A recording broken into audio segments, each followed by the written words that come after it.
Rugby is the number one sport in New Zealand, but to many people it's much more than that. It's life, it's what they go to for strength, and the All Blacks is obviously their team. We live and breathe rugby through the All Blacks here in New Zealand, and it's something very special. It's our religion. It's what we breathe as soon as we're born. When they first grew up as a 2-3-year-old, the first sport that comes to mind for them, or the first ball that they get given, is probably a rugby ball. It's like the Brazil at football.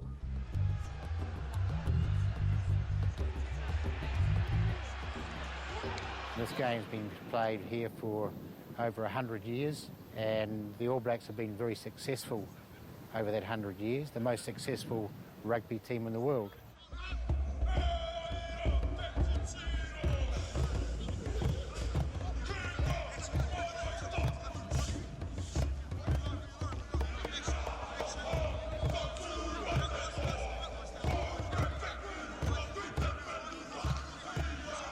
When the first colonisers come to New Zealand, they brought this tough and kind of hard person to New Zealand, you know, to break the land and to turn New Zealand into basically a farm, a big farm for England and for Europe.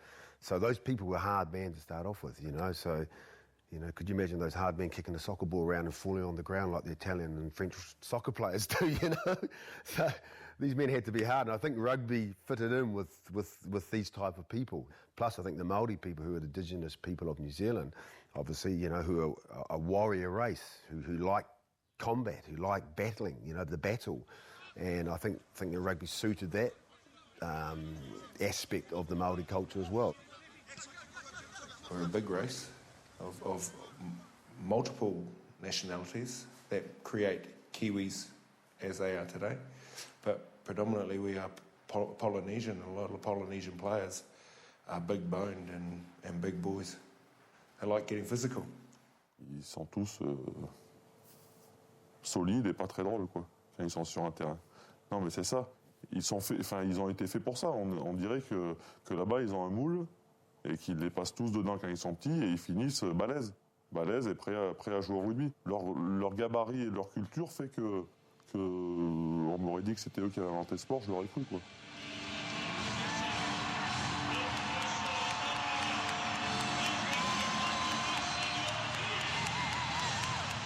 You can't go surfing without a surfboard, mate. You can't go into battle as an All Black without the haka, mate.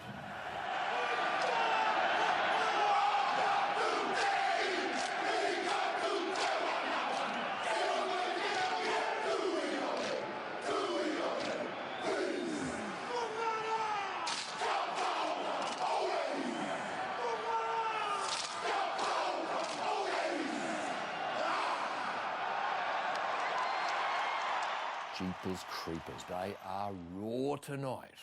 You know, you can tell. They've been kept in a cage during the day, mate, and fed raw granite. You know, they're ready to go. You can sense that in the haka. You can feel it. The people around globally look at the haka as a performance, or it's not. Haka to us is a significant meaning of what we're about and where we're from. It's a religion. It's our culture. It's feeling the unity within the team and the people beside you. And as I said before, it's respecting of what's the ancestries have done for you to create your life. It's my way of announcing to the world I am Māori and I'm here to go into combat. Haka in Māori means dance. Okay, so there's so many different types of dances for the Māori.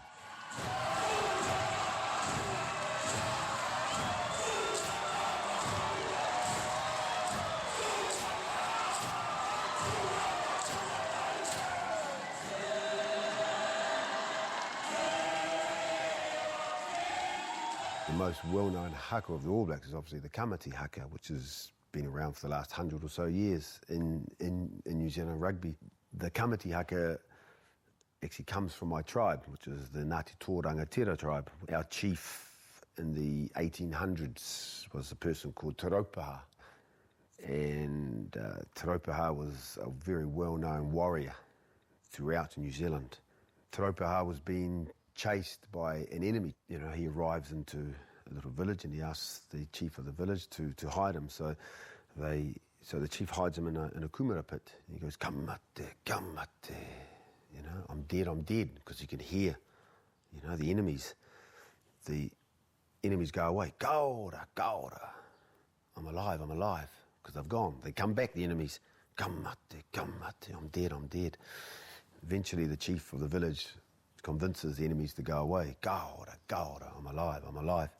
Tēnei te tangata puhuru, huru nā I tuki mai whakawhiti tērā.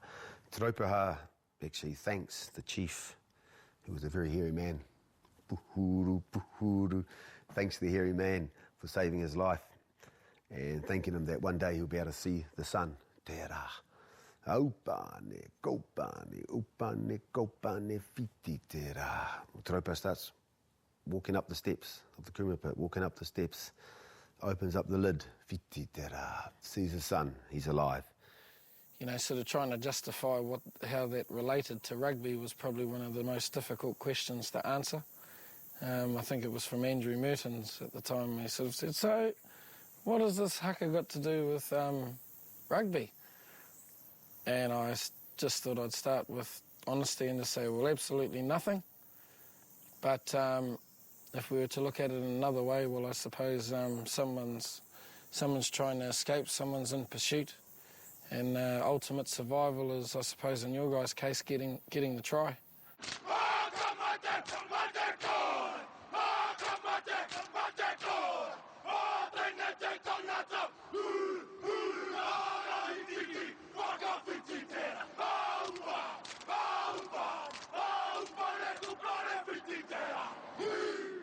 Ian Maxwell came to us to teach the All Blacks the haka. You know, he said to the boys, "Oh, show me your haka."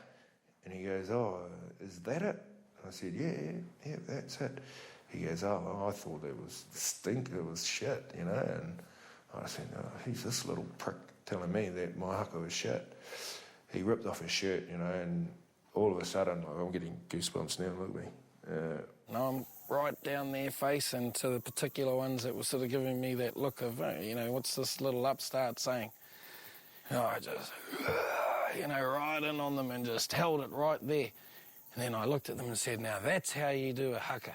This guy went from here to this massive being, just his aura, his persona just was massive. And the way that he did this haka, I was just standing there, just my jaw was dropped, and I was going, this came out of this little Māori man. Yamo! Hey!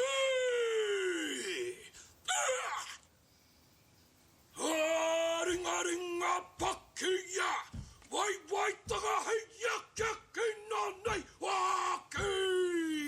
Wai kina nei wake! Kamate, kaora, kaora! Kamate, hora, kaora! The night the tangata! Huru, nana, tiki mai, waka, hiti tera! Hupane, kupane, titera! Hey!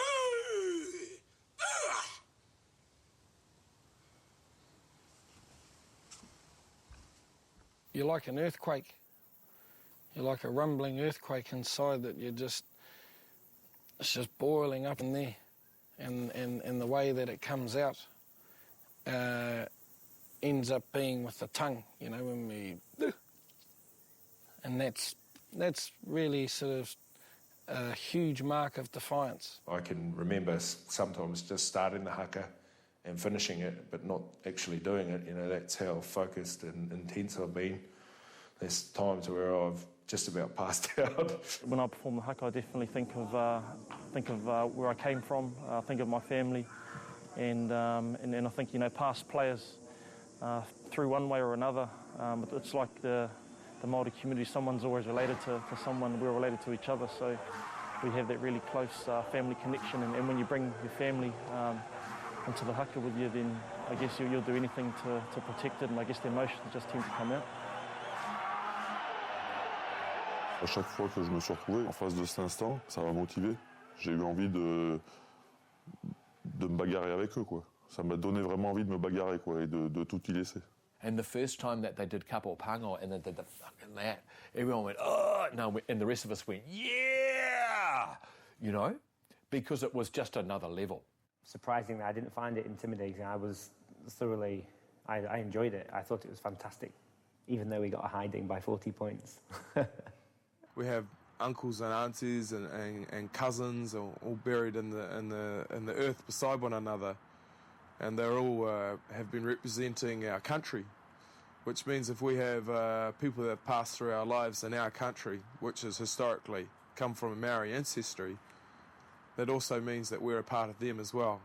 So that's what we are as New Zealanders, and that's what we believe in the All Blacks, is that we're all as one. Whether you're Samoan, Tongan, Fijian, or New Zealander, or Maori, or European, we believe that we have created a country, has an identity, and a haka is a significant meaning to that.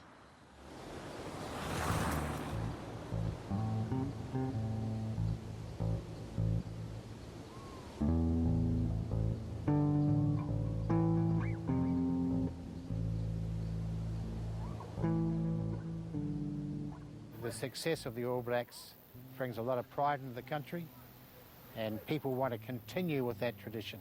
And that brings passion, that brings heart, that brings the family, if you like. I started playing rugby when I was 6 years old, and to me rugby was all about enjoyment, playing with your mates, whether it's out on the backfield with your schoolmates or out on the rugby field with your Crusader or All Black teammates. And that's something that I pass on to every kid that I talk to. Make sure you always enjoy it. We're lucky to have that culture in New Zealand, so sports is a big part of our life. It's good for solidarity, it's good for character building, gives you discipline, and most of all, rugby is probably one of the most enjoyable games to play.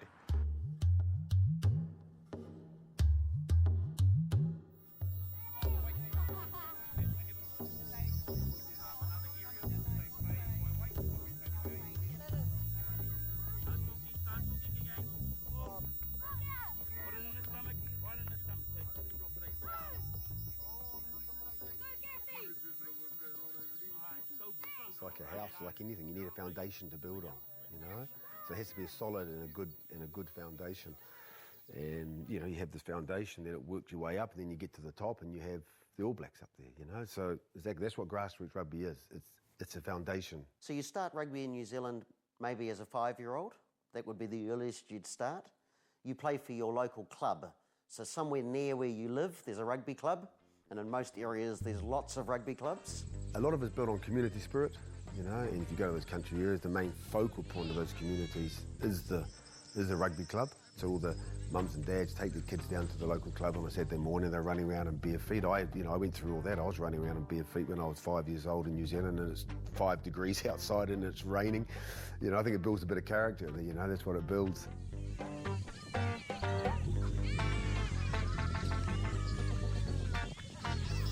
Here at the club, it's like one big family. You've got in different teams, you've got all family members, from that community who have always played for the club, and that's why I believe the heart of New Zealand rugby is actually in the clubs. It's the elitist. The All Blacks is the ultimate. That's where everybody wants to get, but in reality, This is where it all exists, and without the clubs I don't think New Zealand rugby would be strong as what it is.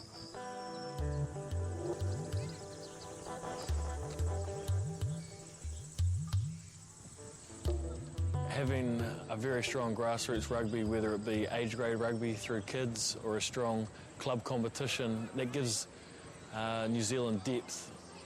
It gives people out there that aren't so good or even starting out towards a professional career, it gives them somewhere to start. So the whole structure of our New Zealand rugby system is built around identifying that talent. So effectively, you know, from day one, there's an opportunity for people to see you.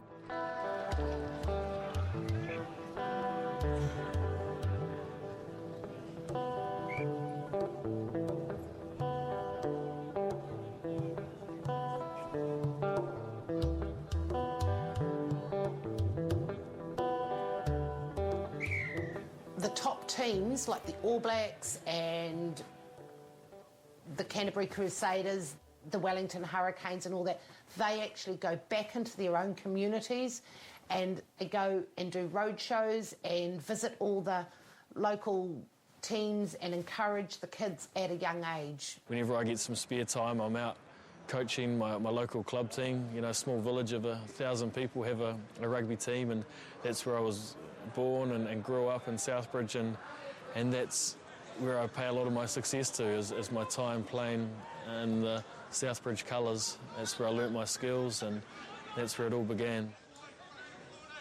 I'm very lucky. I've got a son that plays rugby, and it's actually my dad. He's the coach. My wife's the manager, and I'm a part-time coach, so I coach when I'm home. I can tell you, as a dad, it's pretty cool being a coach, because you get to see the people he hangs around with, and if I don't think the people are right, then he won't be hanging around with them. So you get to see a little bit more of my son's life, so it's pretty awesome.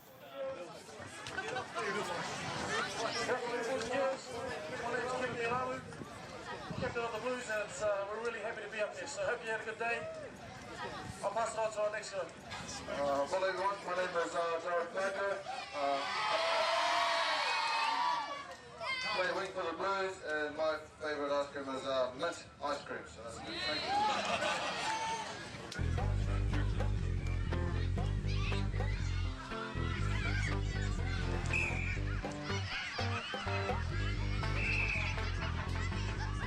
Rugby club's important because that's where our future All Blacks are, especially at junior level. That's where young kids learn to enjoy the game and then have the dreams of being an All Black. When I was young, I used to look at All Blacks. You know, they were playing a test match in Carisbrook and Dunedin, where I was born. And I remember running down to the area with 2,000 or 3,000 other school kids as soon as the bell rang to watch these All Blacks train. And it was just, it was like watching a god run around the field. I used to look up to certain All Blacks, and they used to really make me drive, and I used to be out in the backyard pretending to be, you know, John Kerwins or Andrew Murdens, guys like that.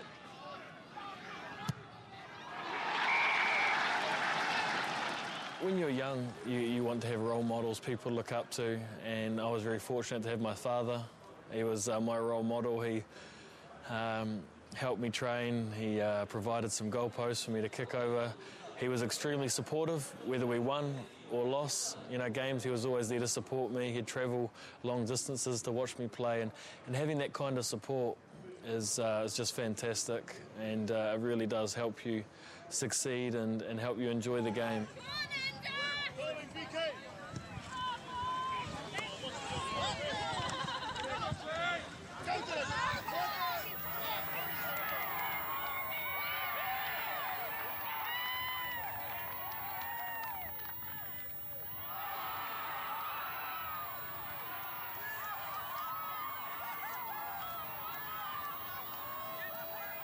You'll usually find that the mums are really loud down on the sideline and the dads are like, oh yeah, that's my son, you know, arms folded, looking like that.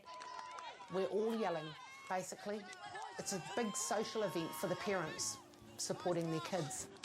I was very lucky to have my dad that when he finished work, when he finished long day's work, he'd drive me to training and back, and then go back to work that evening. And my mum was always there to help me pack my bag. Like, I can tell she always had the iron out and had my stuff mostly pressed and stuff, so I was pretty lucky. But just knowing that they really supported what I did, it's definitely been a big key to why I'm here today.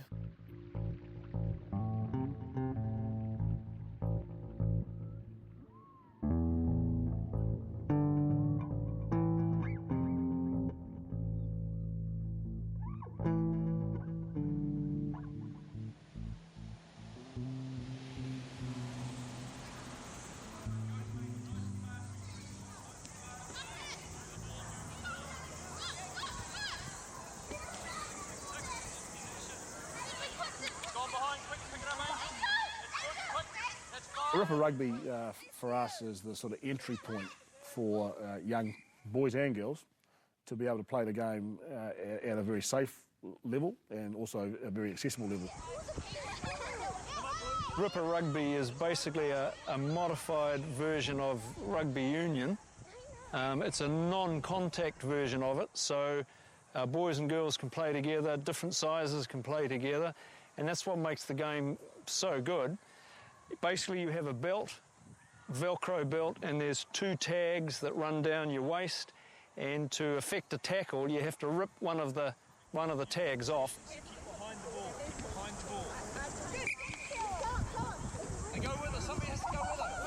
It's a good way to introduce kids to rugby, to the skill of passing a rugby ball and to catching one, to drawing an opposition and passing, looking for space and moving the ball. I think it's good for that.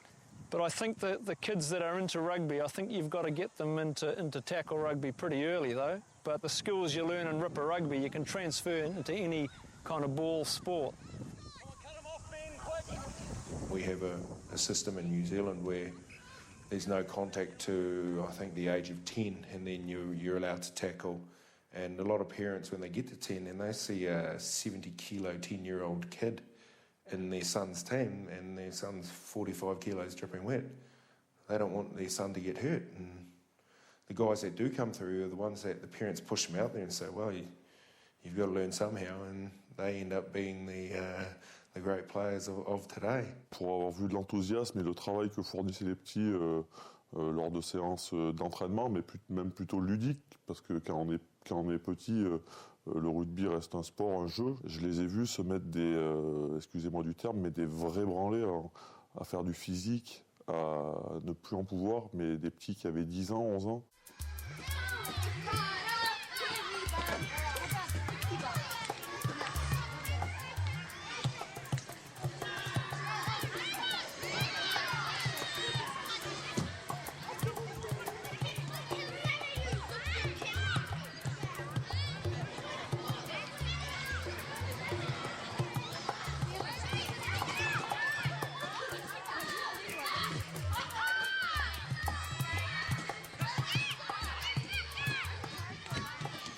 I have been playing rugby for 3 years, and I think I have a good player at play rugby because I got a good attitude for a team player.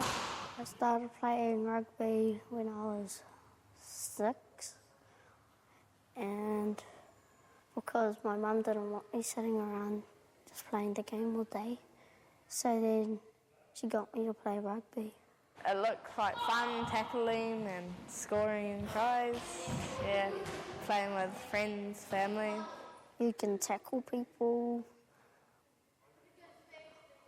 and you can run a lot.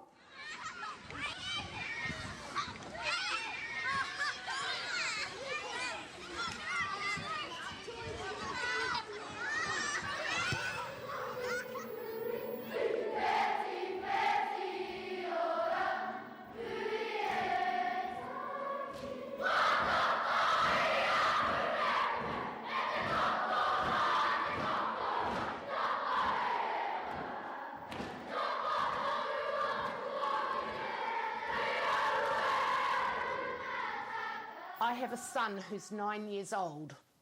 He has played since he was 5. He watches every rugby game there is on TV. He watches it over and over again. You know, he'll tape it and watch it. He will go out and practice what he's seen on TV. He was having trouble with maths at school, so we incorporated rugby in his learning by going, I've got 14 Joe Rocacocos, I'm going to take 10 Dan Carters away, what's the number and who have I got left? And he would go, it's Brad Thorne and it's number 4.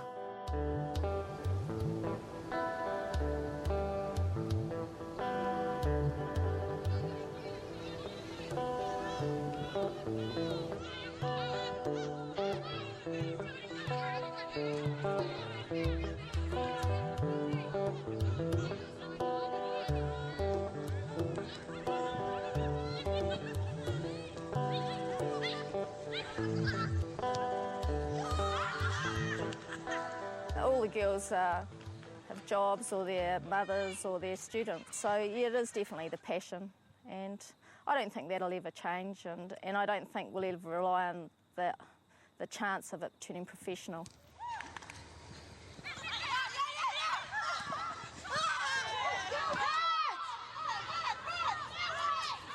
Since I started playing in the New Zealand team in 1990, I think we've had maybe 3 losses over that period of time. So, you know, in 21 years, we've done pretty well. Well, the Black Ferns are a team we're incredibly proud of.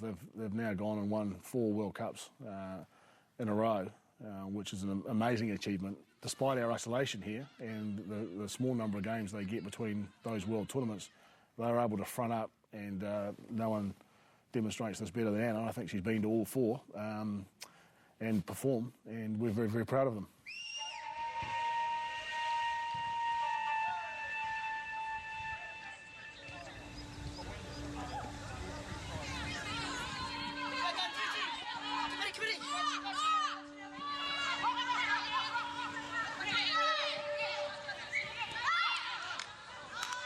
I'd say train hard, because if you're not fit, you can never play to your potential, and always practice your skills.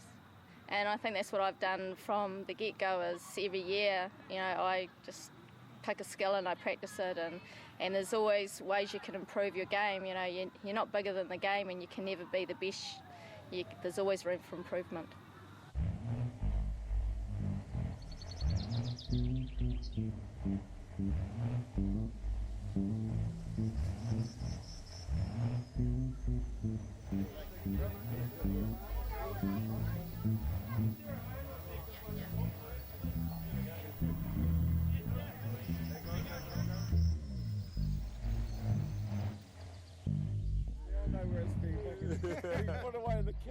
That's all we've ever known, you know, is rugby, rugby, rugby. We're not like the UK where there's soccer and that. Over here it's just rugby, and you're brought up with it. You breathe it, you eat it, you watch it.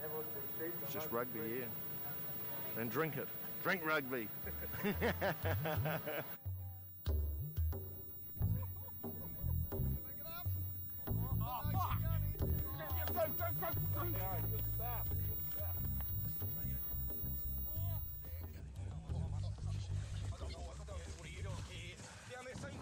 It is, it's a disease, eh? It's an infectious disease, and it just gets inside every Kiwi's head, I reckon, and they just love it.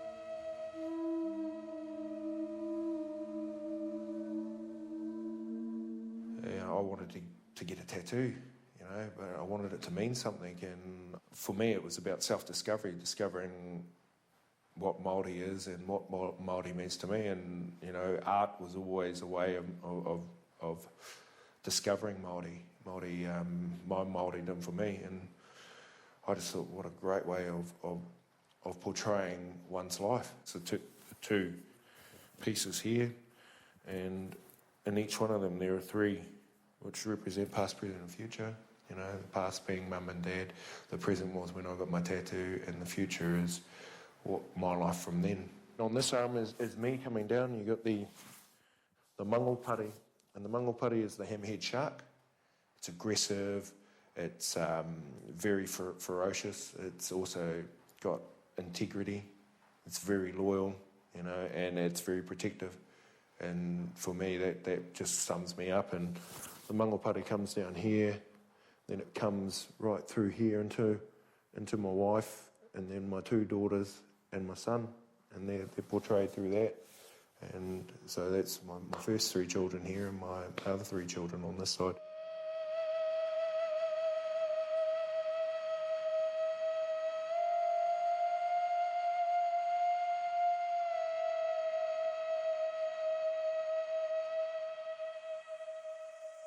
A lot of moko tāmokus is representative of your family and your heritage.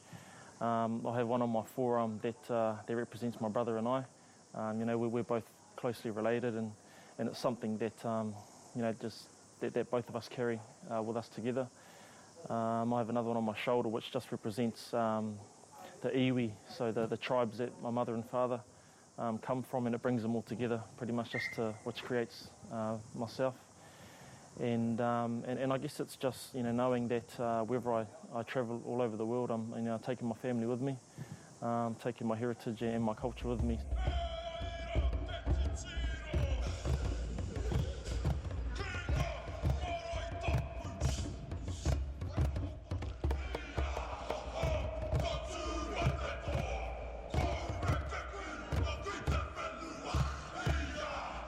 Moko is named after the lizard.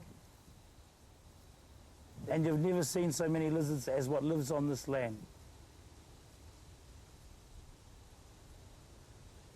The reason why we call it moko is because one day all these lizards are looking old and tired, and then they just step out of their skin.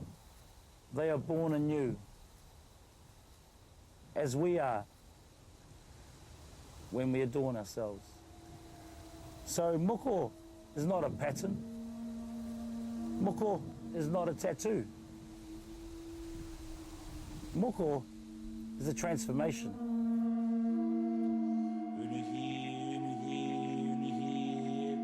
Ko te pō mua, ko te pō roto, ko te pō whakauranga. Atu ki te tangata marurangi ki te taio. Ko kiri mate, mi hoki ki te ora. Ke mihi,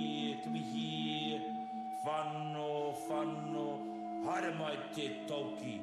Homi e, hui e, tai ki e.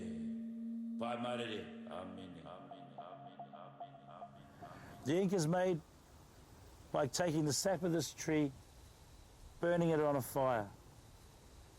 We then collect it on a cold stone and then ground and ground and ground with sacred water from a spring from this land.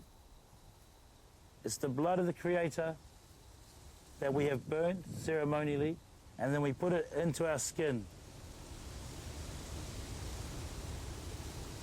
And when it's in our skin, this carbon, you can DNA test it, and it is me.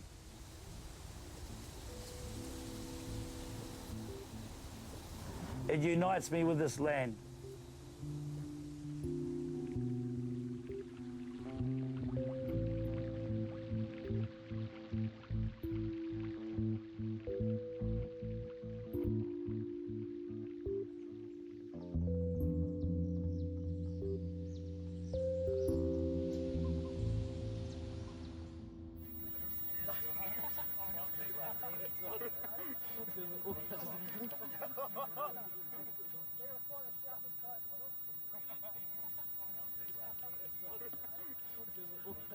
When I was a young fella back in New Zealand, I had an option of going to 2 schools. One was called a technical college, one was called a high school. And to go to the high school, you had to be accepted into that high school. And the reason I wanted to go to that high school was because it had a very well-known first 15. But that's how important it was even back in my day to play for a well-known rugby school, and also for the school to have some potentially very good players.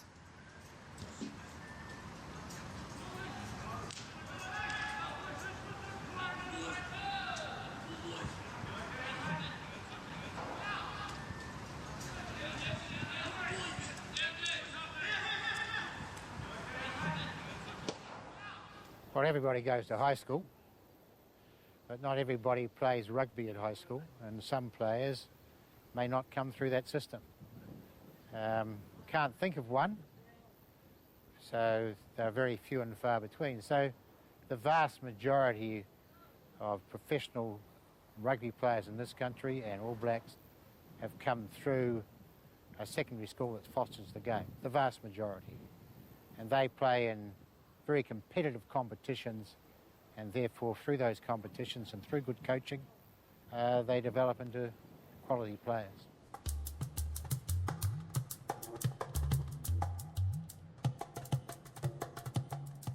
My role as first 15 coach is also to identify and develop the players that are coming in as third formers, which is our Year 9, the equivalent of starting high school. And we run a rugby academy for Year 9 players, so they can actually choose rugby as a subject. So they have all their normal subjects, maths, English, science, but they can also choose rugby as a subject where they'll come to me for 3 periods a week, and we'll just specifically work on rugby skills, conditioning work, mental skills, and anything related to rugby to better prepare them as they move on. So as soon as they come to the school, they're getting a really good induction process into the rugby and the culture associated with the school.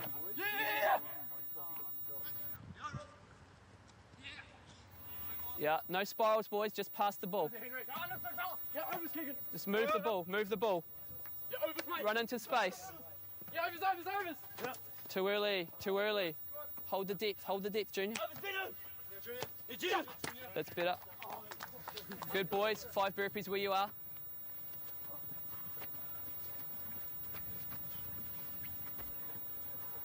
Okay, back into your lanes.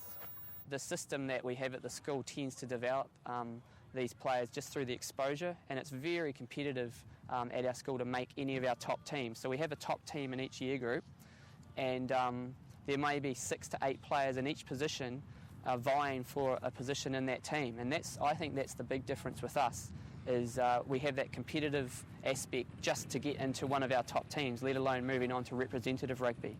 The first 15 of every high school, major high school of New Zealand, basically these kids are the superstars of their school.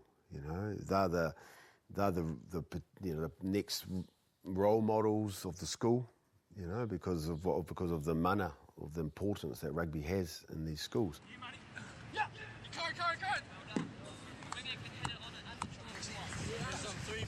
Rugby means to me is a real man's sport. That's when you let out all your emotions out on the rugby field. It's when you show the talents that if you have a religion that the Lord have given you. Hopefully one day I get to be wearing the black jersey or some jersey that's up there. When I come in, all I thought was rugby was just catch the ball, run, and tackle, and putting the ball over the line. Throughout my years, you get into academies in New Zealand rugby, you get into club systems, you get into school systems where they teach you a bit more technical-wise with how to run more properly, how to create opportunities, and you learn along the ways, and that's been the benefit from players like myself and the guys that have gone through the system. Secondary rugby, especially in New Zealand now, I would say is almost as professional as some of the lower upper grade, the NPC players and things like that, especially in terms of training and development of the players.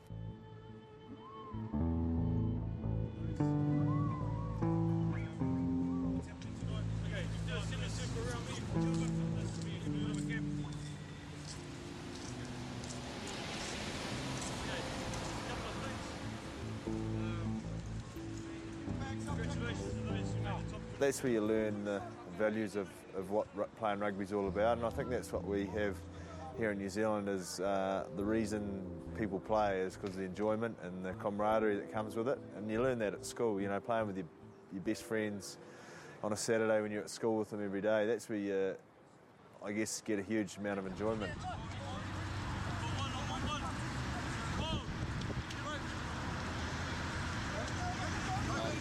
Taimana Harrison, I'm 18, I've been on the first 15 for 4 years now, and I'm this year's captain. Yeah, I'm the open side flanker. I decided to come to Rotorua Boys High because it had more opportunities than my little town, and it's had a real good history for strong rugby culture. No matter what colour you are or where you're from, we always gel together and come together as one and perform on the field, not for yourselves but for everyone. Our boys certainly not prejudiced. They're just glad to be out on the field, and if our first 15, if you have the opportunity to be in our shed and to put on that jersey and go and play on number one, then we'll all be brothers for life. You know, rugby's the ultimate team sport where 14 guys are working to get a 15th guy to score a try. It's we before me. The individual's important, but the we as a team and we as a group of people are more important than the individuals.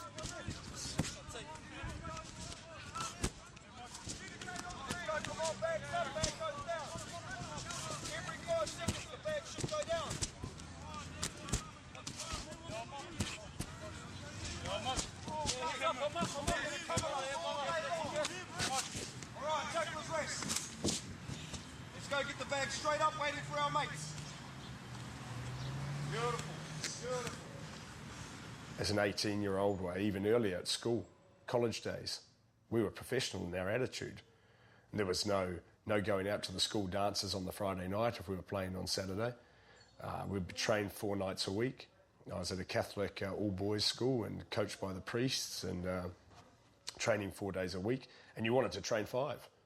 You just wanted to be out there playing. You just wanted to play, and so the discipline is already instilled in you as a youngster. There has to be a lot of sacrifice made to reach the levels of being an All Black or playing rugby professional. You have to eat well. You have to train hard.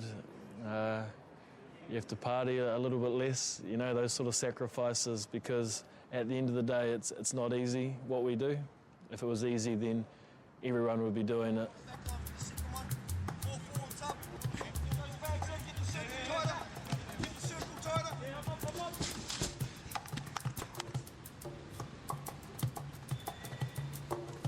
They play from 13, 14 up to about 18 for their school.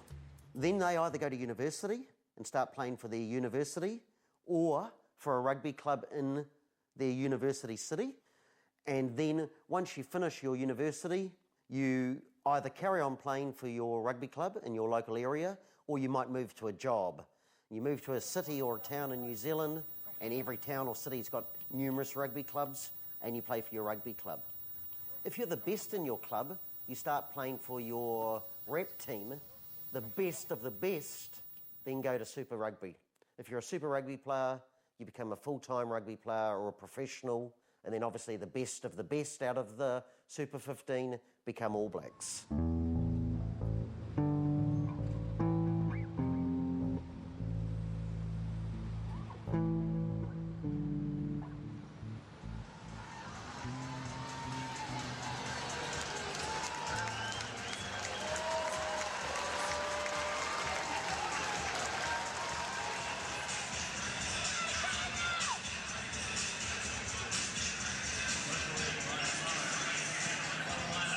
The Super 15, I think, is the best professional competition in the world. So it's very competitive. It's played in very good conditions, so it's a good spectacle. So players develop skill, and so it all helps.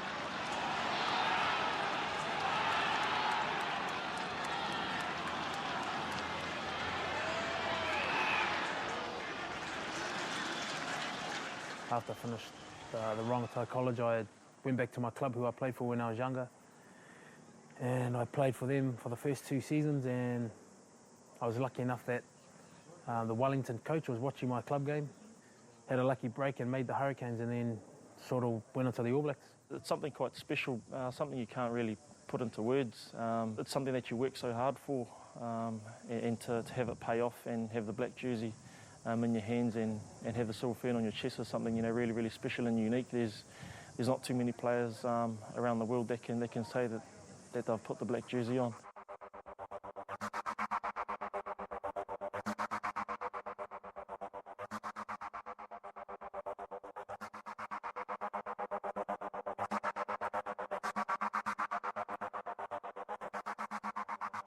While I was coming up, you know, I'd see players that played test after test after test, and I always wondered why.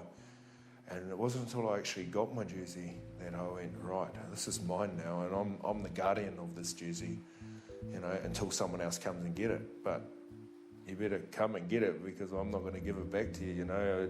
You got a fight on your hands. If, you know, you might win it for one test match, but I'm going to win it back. And I've even played with injuries, you know, just so that no one else could get a look in my jersey until, you know, I decided to give it up. Quand on est black, on est pour la vie, quoi. And you hear Dan Carter and all these guys say, every time I get my jersey before a game, an All Black game, I respect it, I'm grateful. Because there's so much, energy in that jersey.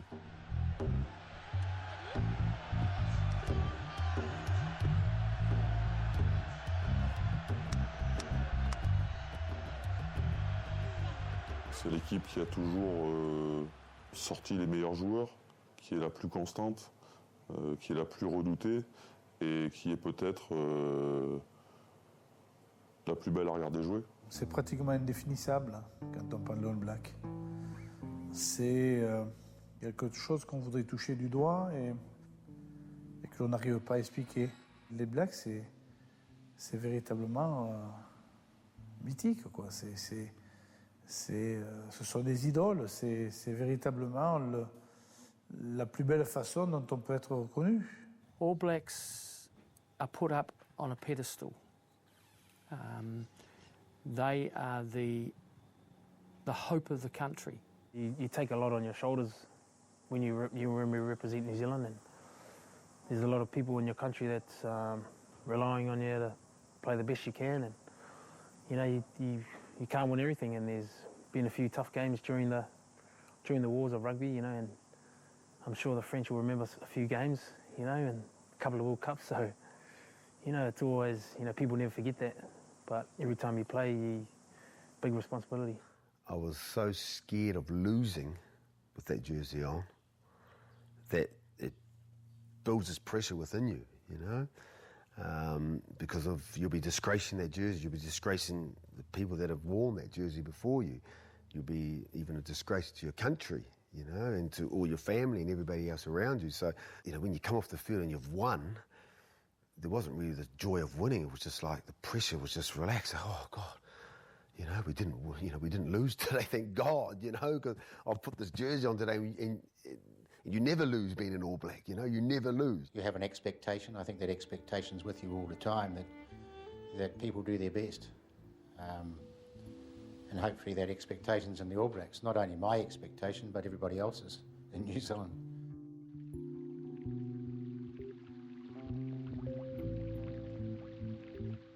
All the things that probably represent New Zealanders as a people, you could probably see in a game of rugby. You've got the physical nature of it, you've got the contact, and you've got an element in rugby that you need is a mental strength. And, you know, that spirit is really, well, it's well supported by the All Blacks, isn't it? History will show you that. And it's a small country, it's us against the world. And we want to show that we can exist, and we've done a pretty good job so far.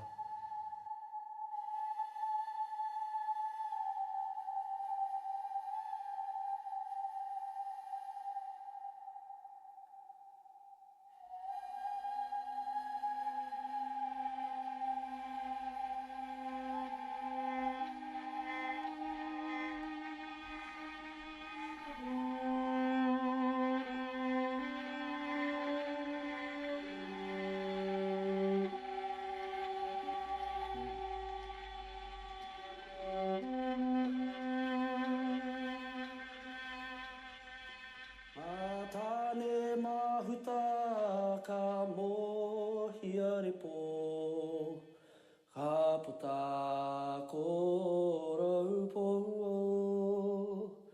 e ngā rāhua tahi ka puta ko moka wātau rā o e he o au e wātai mai kia koe hui ha engari tō mana i ngā taka uritangi anō nanahi